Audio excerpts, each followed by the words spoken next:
Hello food lovers, welcome to our channel. నేను మీ రాణి Eramsetti. Friends, ఈరోజు recipe వచ్చేసి టీ టైమ్ స్నాక్స్ రెసిపీ అండి. 1 cup పెసరపప్పుతో బియ్యం పిండితో చాలా టేస్టీగా క్రిస్పీగా ఉండే టీ టైమ్ స్నాక్స్ రెసిపీ. చిన్నపిల్లలు, పెద్ద వయసు వారు అందరూ కూడా ఈజీగా తినే రెసిపీ అండి. ఒక్కసారి చేసి పెట్టుకున్నామంటే 1 మంత్ వరకు కూడా స్టోర్ చేసుకోవచ్చు. చాలా క్రిస్పీగా టేస్టీగా ఉంటాయి. ఆ ప్రాసెస్ అంతా చూద్దాం. వీడియోని ఫస్ట్ నుంచి లాస్ట్ వరకు చూడండి. మధ్యలో స్కిప్ చేయకుండా చూడండి. ప్రాసెస్ అంతా కూడా ఒక్కసారి చూసారంటే ప్రతి పండక్కి, ప్రతి సందర్భంలోనూ పిల్లలకి డైలీ కూడా ఇలా చేసి పెట్టాలి అనుకుంటారు. అంత టేస్టీగా ఉంటాయి. ఆ ప్రాసెస్ అంతా చూద్దాం. అలాగే ఛానల్ని ఫస్ట్ టైం వాచ్ చేసిన వారు సబ్స్క్రైబ్ చేసుకుని పక్కనే ఉన్న బెల్ బటన్ క్లిక్ చేయండి. నేను పెట్టబోయే రెసిపీస్ అన్ని డైలీ మీ ఫోన్కి నోటిఫికేషన్కి వస్తాయి. ఓపెన్ చేసి చూడండి. సింపుల్గా టేస్టీ ప్రాసెస్ని చూపిస్తాను. అన్నీ కూడా మన ఇంట్లో ఉన్న ఇంగ్రీడియంట్స్తోనే ఇన్స్టెంట్గా చేసుకునే రెసిపీస్ చూపిస్తాను.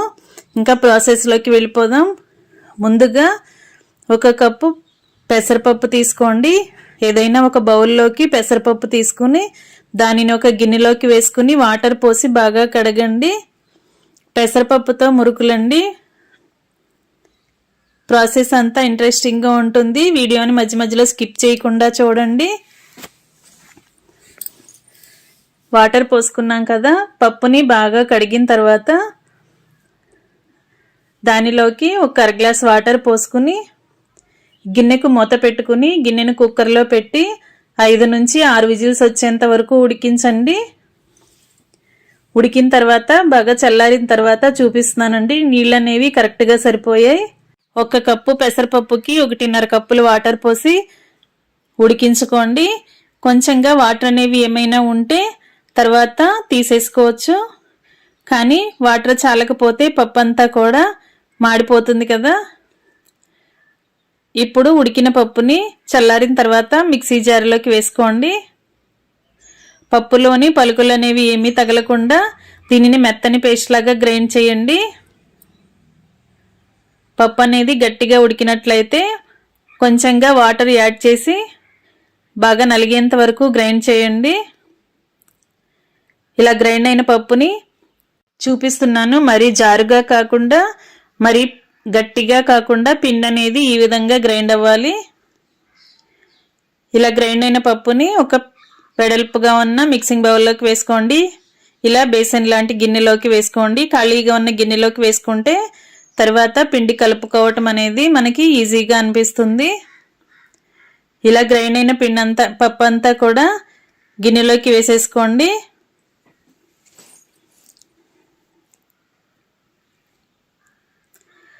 మనం పెసరపప్పుని కొలతగా తీసుకోవాలండి. మనం ఏ బౌల్తో అయితే పెసరపప్పు తీసుకున్నామో అదే బౌల్తో 4 కప్పుల పొడి బియ్యం పిండి వేసుకోండి. పొడి బియ్యంని మరపట్టించుకున్న పిండి కరెక్ట్గా 4 కప్పులు వేసుకోండి. మనం ఏ కప్పుతో పెసరపప్పు తీసుకుంటే అదే కప్పుతో 4 కప్పులు బియ్యం పిండి ఇలా వేసుకున్నాం కదా. ఇప్పుడు టేస్ట్కి సరిపడా సాల్ట్ వేసుకోండి. 1 టేబుల్ స్పూన్ కారం వేసుకోండి. 1/2 టేబుల్ స్పూన్ వాము వేసుకుని 2-3 టేబుల్ స్పూన్లు తెల్ల నువ్వులు వేసుకోండి. నువ్వులు అనేవి కొంచెం ఎక్కువగా అయినా వేసుకోండి. స్నాక్స్కి టేస్ట్ అనేది బాగుంటుంది. సాల్టు, కారము అనేవి మరీ ఎక్కువగా వేయొద్దండి.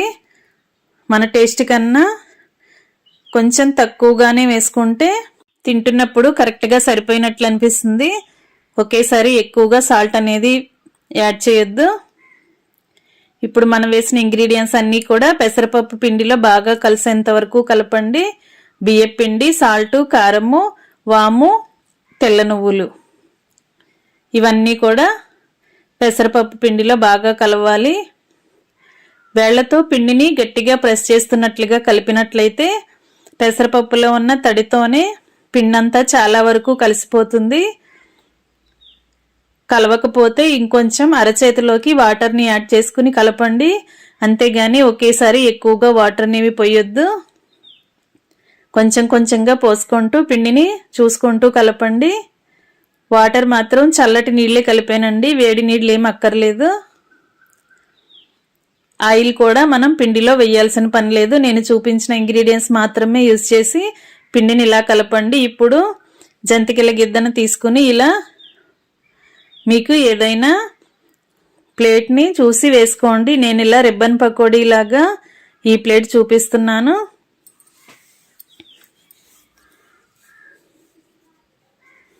ఆకు పకోడీ, రిబ్బన్ పకోడీ అంటాం కదా. ఈ ప్లేట్తో మనం మురుకులను ఒత్తుకున్నామంటే చాలా పలుచగా వస్తాయి. అలాగే తింటున్నప్పుడు కూడా క్రిస్పీగా అనిపిస్తాయి. టేస్ట్ చాలా బాగుంటాయి. జంతికల గొట్టంలో లోపలంతా కూడా ఆయిల్ని అప్లై చేసుకుని తగినంత పిండిని పెట్టుకుని మూతని క్లోజ్ చేసుకోండి. మూతని టైట్ చేసుకుని రెడీగా పెట్టుకోండి. ఇప్పుడు కొంచెంగా పిండిని ఒత్తి చూపిస్తున్నాను.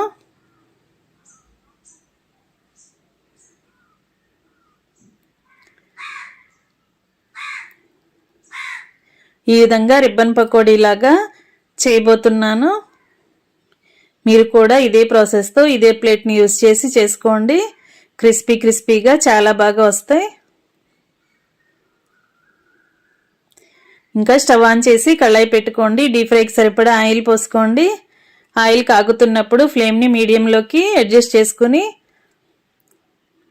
ఇలా జంతికల గొట్టంతో ఇలా రిబ్బన్ పకోడీని ఒత్తుకోండి.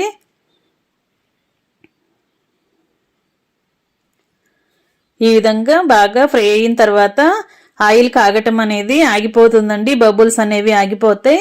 సౌండ్ అనేది స్లో అయిపోతుంది. వెంటనే కూడా మనం కరెక్ట్గా డీప్ ఫ్రై అయ్యింది అని వెంటనే మనం ఆయిల్ నుండి తీసేసుకోవచ్చు.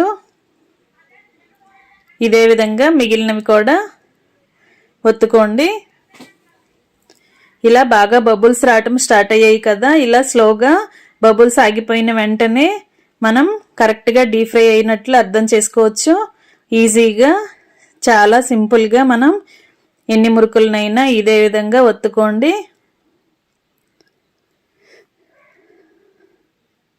ఇదే విధంగా మిగిలిన పిండి అంతా కూడా ఆయిల్లో డీప్ ఫ్రై చేసుకుని స్టవ్ ఆఫ్ చేసుకుందాం.